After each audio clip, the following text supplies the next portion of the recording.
นี้น้องเลยและเรื่องหนึ่งที่ FC ยังบ่ได้ฮู้รายละเอียดบ่ว่าสิเล่าให้ฟังในคลิปนี้เลยแล้วกันพี่น้องน้องแดงกับผัวแต่งงานกันในโดยที่บ่มีใบสมรสแล้วก็บ่มีใบน้ำตาลบ่มีใบเซ็นสัญญาอย่างจักอย่างเว้าง่ายๆกับเจ้ามาอยู่นำกันนี่มาอยู่แบบผู้บ่าวผู้สาวอยู่นำกันซื่อๆได้พี่น้องเป็นหยังบ่ว่าจะเว้าได้เพราะว่าบ่วัดก็ได้ถามทั้งน้องแดงและก็น้าบ่าวน้องแดงแล้วมือนั้นน่ะเพราะฉะนั้นน้องแดงสิเอาผัวใหม่ก็บ่ผิดสุริญญาสิเอาเมียใหม่ก็บ่ผิดเพราะว่าเขาเจ้าบ่ได้แต่งงานกันบ่ได้มีใบหลักฐานยืนยันว่าเป็นผัวเป็นเมียกันแต่งกันกระดองเสียกระดอง100 ล้าน1,000 ล้านนั่นก็ไปเสียแบบนั้นคือบ่ได้มีใบสมรสสมหยังหั่นนะถ้ามีมันต้องมีใบยั่งยืนใบหลักฐานว่าใบสมรสเป็นผัวเมียกันเป็นบ้านเฮาเอิ้นกับใบน้ำตาล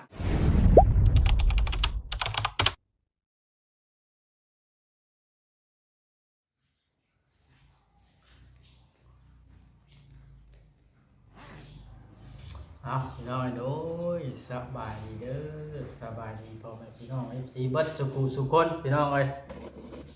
ตื่นมาตอนเช้านี่อากาศก็สิเย็นแน่จักหน่อยพี่น้องเนาะสายๆจักหน่อยก็ร้อนฮูดมาอีกแล้ววันนี้บ่าววัดมีเรื่องเสียงมาเว้าแล้วก็อธิบาย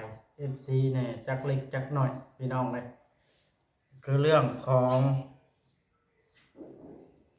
นางแดงกับผัวของเรา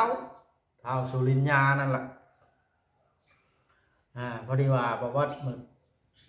คืนนี้เนาะบ่าววัดก็ได้เลื่อนคลิปไปเห็นทางบ่าวชิดตุชิดเพิ่นนั่นแหละเนาะเพิ่นก็ได้เอาลง YouTube ไปแล้วว่ามีคน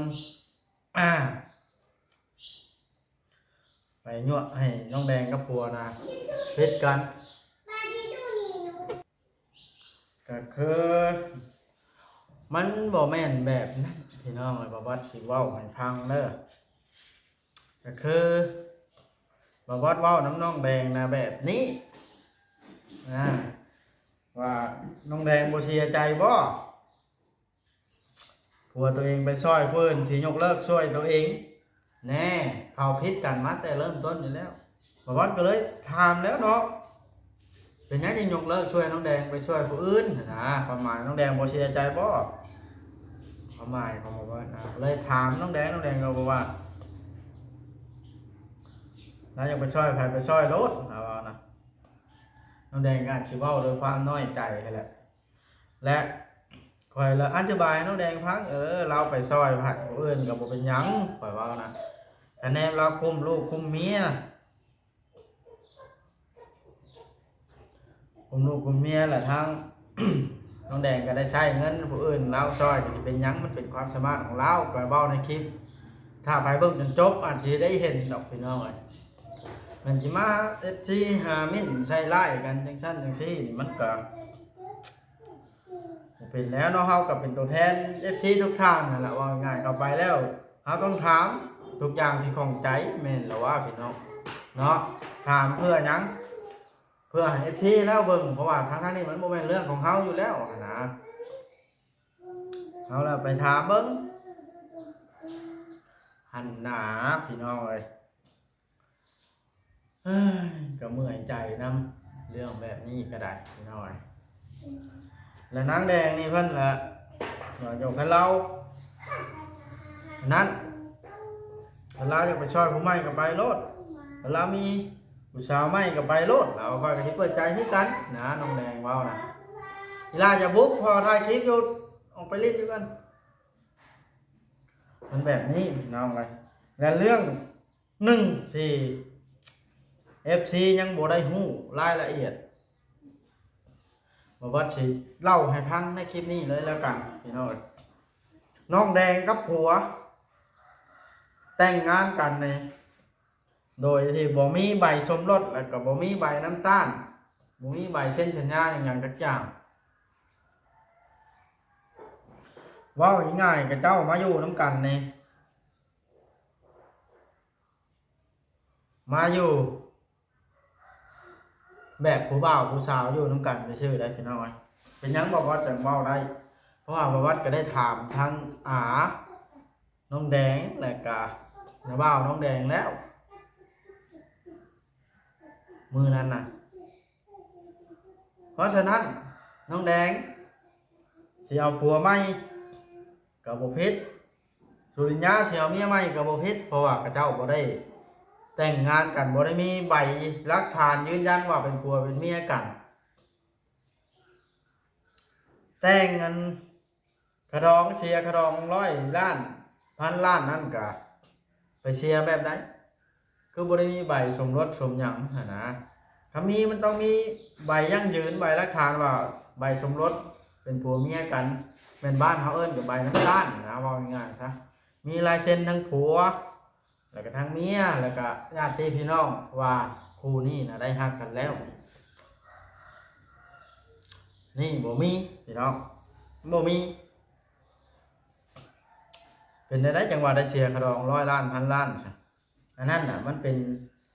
เงิน100 ล้านพันล้านนั่นน่ะเป็นมาจ้างอยู่น้ำน้องแดงซื้อบ่แม่นคาดอกนั่นน่ะคันแบบน่ะ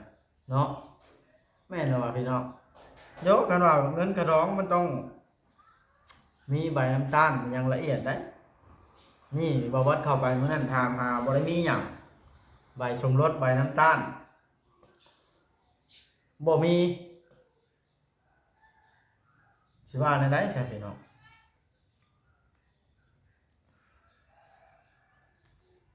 เรื่องที่ FC เนาะดราม่าเดือดว่าบ่วัดไปเยอะแย่เขาพิดกันมันบ่แม่นนั้นเขาพิดกันอยู่แล้วตั้งแต่เริ่มต้นบ่วัดก็เข้าไปเมื่อนั้นน่ะถามเนาะมันแม่นความจริงบ่เรื่องที่ว่ามีคน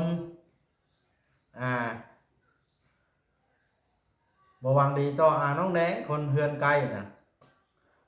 หรือว่ามันเป็นเรื่องจริงบ่บอสก็เข้าไปถามให้พังเพื่อให้ได้ FC พังน่ะ2กำ2พาย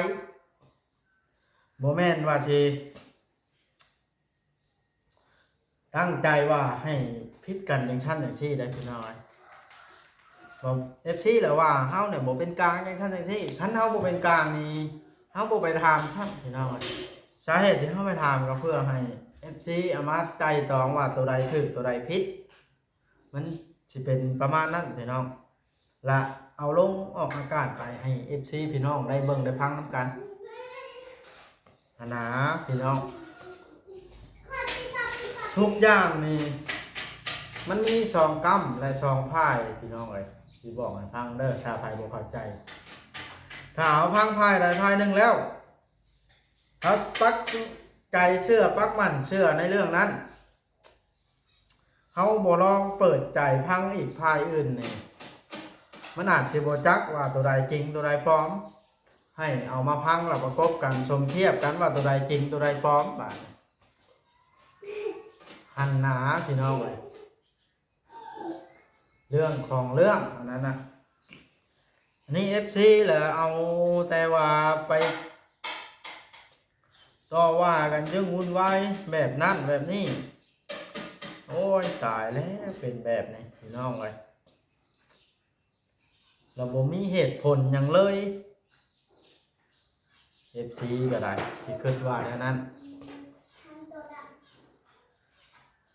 คนเฮาเฮ็ดให้ถูกใจคนทั้งโลกนี่คือสิบ่ได้ดอกพี่น้องเอ้ยเพราะว่าผู้หนึ่งนี่ถึงสิดีที่สุดก็ต้องมีผู้บ่เข้าตาผู้ชัง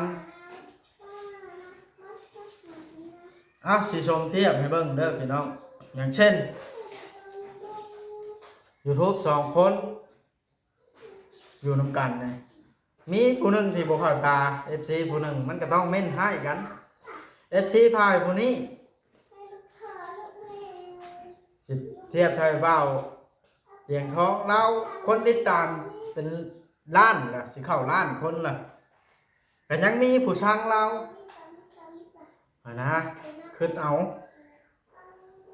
ว่า FC หลายคนละเข้าล้านคนละหักแพงเราติดตามเราเบิ่งเรายังมีผู้เม่นว่าให้เราก็ยังมี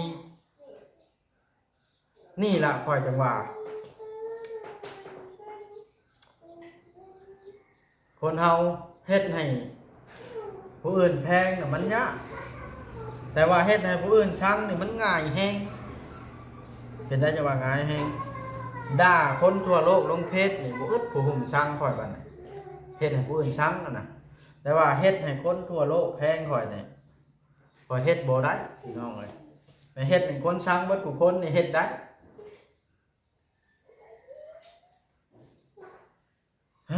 อันนี้ก็ความสมเทียบพี่น้องเอ้ยเนาะ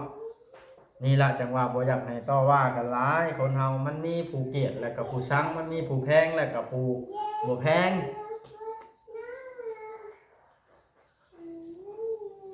คือเรื่องน้องแดงนี่ก็มันวุ่นวายมันปวดหัวลิ FC ผู้รักผู้ใหญ่ผู้ที่เพิ่นมีเหตุผลผู้ที่เพิ่นบ่อยากยุ่งเรื่องแนวมันได้ปวดหัวเพิ่นก็บ่เบิ่งพี่น้องเอ้ยแต่ว่าผู้ที่อยากยุ่งเรื่องที่แนวปวดหัวบัดนี้เพิ่นก็เบิ่งอยู่หั่นฮู้ทั้งรู้ว่ามันปวดหัวเรื่องแบบนี้มันบ่จบบ่สิ้นจักเทื่อมันจักปีผ่านมาแล้วเรื่องของนางแดงนี่นะบ่จบบ่สิ้นจักเทื่อ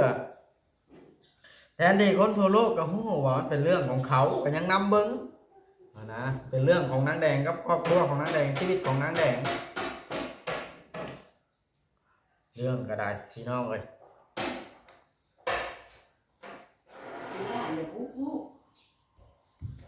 จักสิว่าจังไดแหละพี่น้องไอ้ FC ก็ได้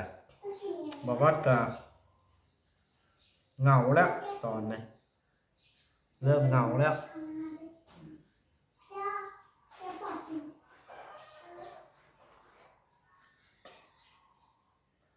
มื้อนั้นบ่วัดเข้าไปก็บ่วัดก็บ่ได้พร้อมแล้วก็บ่ได้พร้อมทางตุสิทธิ์บ่ได้พร้อมทั้งทางนะบ่วัดขอถามแบบหาเหตุผลเป็นกลางเอาความจริงมันทิศบ่อนใดถามหาเอาความจริงพี่น้องเพื่อให้ FC ได้เบิ่งได้กระจ่างแจ้งนะบ่วัดน่ะก็เว้าแบบนี้ในคลิปเนาะว่าบางทีผู้ที่เอาออกคลิปเพิ่นก็อาจสิบ่ฮู้ก็มีว่าคนบ้านโคกบ้านอันโคกแรงอีหลีบ่หรือว่าบ่แม่นหรือว่าโดนหลอกบ่วัดก็เว้าแบบนี้บ่วัดก็บ่ได้เว้าว่าผู้นั้นผู้นี้ 100% ทั้งน้องแดงบ่วัดก็บ่ได้พร้อมเป็นได้จังว่าบ่พร้อมเฮาบ่ฮู้ความจริงนี่ว่าอันใดจริงอันใดบ่จริงคนเฮือนใกล้หั่นละและทั้งน้องแดงเพิ่นก็เดือดร้อนแล้วบาดนี้อยากรู้จักแล้วเป็นภัยก็อยากรู้จักเบิดคนในโลกนี่แม่นแล้วว่ะบ่วัดก็สิอยากรู้จักคือกันถ้าเกิดว่ามีคนมาเว้าว่าคนเฮือนใกล้เจ้าแล้วเว้ากับเจ้าจังซั่นจังซี่ถาม FC เลยถ้าถูกกระทำแบบนั้นสิบ่สืบหาบ่แต่ละคนว่าไผเป็นผู้เว้าต้องนำเท้าหาอยู่แล้วแม่นแล้ววะ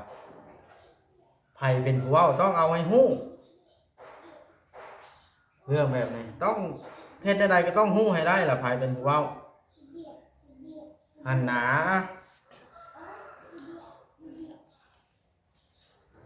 เรื่องของเรื่องนั้นพี่น้องเอ้ยหรือว่า FC นี่บ่จังฮู้บ่สมมุติว่ามีคนมาเว้ากับเจ้าว่า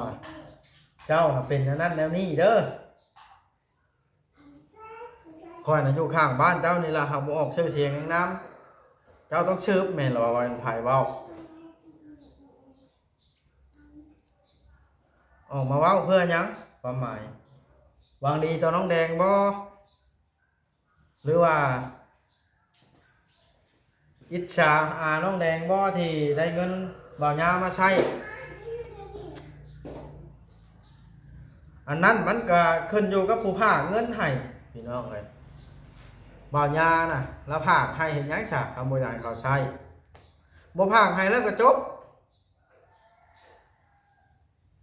อันนี้ภาคให้อยู่หั่นเดี๋ยวมันก็ใช้แล้วเพิ่นโตภาคมาให้ค่อยน่ะแม่ค่อยก็สิใช้คือกันนี่ว่าภาคให้นางแดงเพิ่นอยู่นำกระเจ้าบ้านน่ะเขาก็ใช้นำกันแหละคนอยู่นำกันใช้เงินนี่บ่ว่าเรื่องจริงใช้เงินน้องแดงก็ต้องใช้นำกันแหละเพราะว่าคนอยู่นำกันชื่อหยังมาก็ต้องกินนำกันบ่ก็คิดเชื่ออยู่เรื่องนี้เพิ่นต้องกินนำกันปฏิเสธบ่ได้หรอกน้องแดงซื้อสมมุติซื้อเป็ดมาเป็นโตต้มกินผู้เดียวเป็นบ่ซะสมมุติว่าต้องต้มกินน้ำกัน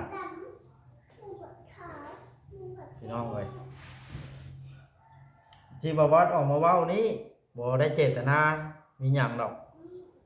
พี่น้องเอ้ยอยากให้ FC เข้าใจว่าเฮาบ่ได้มีเจตนาว่ายั่วให้ผู้นั้นผิดกันผู้นี้ผิดกันดอกพี่น้องเอ้ยในเมื่อ FC สนใจเรื่องใดเฮาก็ต้องเอาเรื่องนั้นออกมาชี้แจงออกให้ FC ฟัง FC สนใจเรื่องนี้ครับก็ออกมาชี้แจงให้ FC ฟังแต่ในเมื่อเฮาเข้าไปยุ่งวุ่นวายเป็นแบบนี้แล้วมันปวดหัว FC ก็บ่เห็นดีเนาะทางเฮาก็สิบ่เข้าไปแบบนี้เข้าไปมันก็ปวดหัวเด้เรื่องของเขาคนทุกข์ยากอยู่ใส่กระยาพี่น้องเลยที่พวก YouTube ไปถ่ายทุกช่องเลยไปถ่ายมันเป็นเรื่องของครอบครัวเขาก็ยังไปถ่ายนะทุกข์ยากกับเขาทุกข์ยากไปถ่ายเขาเป็นยังไงสมมติว่าขย้อนอยากช่วยเหลือเขาอย่างเช่นชาวแตงอ่อนเนี่ยเอซีบอกซื้อเข้าไปหาแล้วแน่ไปถ่ายก็ได้มันเป็นเรื่องของเขาอันนั้นก็ได้ย้อนว่าชาวแตงอ่อนเพิ่นบ่มีข้าวกินแล้วจังทายเพื่อหยังเพื่อให้ผู้ที่ใจบุญผู้ที่เพิ่นอยากช่วยคนทุกข์ยากได้ช่วยเหลือพี่น้องถ้าเฮาบ่ทายก็เบิ่งบ่เห็นบ่ทายลงไปแล้วสิช่วยหรือบ่ช่วยก็สุดแล้วแต่ผู้ศรัทธาอันนั้นก็ได้เฮาก็บ่ได้ว่าบังคับให้ช่วยผู้นี้เนี่ยเด้อช่วยผู้นั้นเนี่ยเด้อเฮาบังคับไผบ่ได้แล้วแต่จิตใจศรัทธาของแต่ละท่านพี่น้องเอ้ยอย่างเช่นผู้ศรัทธาลุงหมอเพิ่นก็ซื้อไก่ให้ท่านหมอซื้อข้าวซื้อน้ำให้เพิ่นอยากช่วยผู้นั้นเฮาบ่แม่นสิว่าบังคับให้ไปช่วยผู้นั้นผู้นี้นะพี่น้องเอ้ยเฮาก็เบิ่งแต่ละคนก็คือว่าสิเฮาได้เครื่องเต็มทงแทรกว่าสิไปแจกตอนนี้รอเบาดีเทือนประวรแล้วว่าสิไปแจกน้องเอ้ยเฮาบ่แม่นสิไปแจกทั่วไปเฮามันงบบ่หลายปานนั้นเด้พี่น้องเฮาสิแจกผู้ที่ทุกข์ยากหรือผู้ที่ขาดเคินจริงๆนะเพื่อให้คนที่เพิ่นช่วยมานั้นให้มันได้รับบุญแบบอิ่มอกอิ่มใจแบบเรียรอประวัติก็ไปแจกส่วนนึงแล้วมื้อนั้นประวัติเอาสุดแล้วก็ผ้าห่ม2พื้นไปแจกคนครอบครัวภายไม้อันนั้นก็เป็นของอาชมประดิษฐ์นั่นแล้วเบื้องต้นแล้วมื้อนั้นไปแจกเลยตีแน่ครอบครัวเพิ่นน่ะนะชุดอาชมประดิษฐ์แล้วก็ชาวแตงอ่อนแน่พี่น้องเอ้ยก็ไปแจกหลายแล้วเป็นบางส่วนได้แล้วนะเอาพี่น้องเลยโอเคคลิปนี้ก็ได้บ่วัดสิได้จบคลิปลงซ้ำนี้แหละเนาะก็คือบ่วัดเว้าแล้วพี่น้องเลยถ้าเกิดว่าคนเฮาถ้าบ่ฮักบ่ชอบกันแล้วเฮ็ดจังไดก็ถึกด่าอยู่หั่นล่ะพี่น้องเลยถ้าเชื่อไผแล้วเว้าจังไดก็เชื่อล่ะ FC นะ โดยเฉพาะพังข้างนั่นข้างนี้บอกว่าเราอุกใจ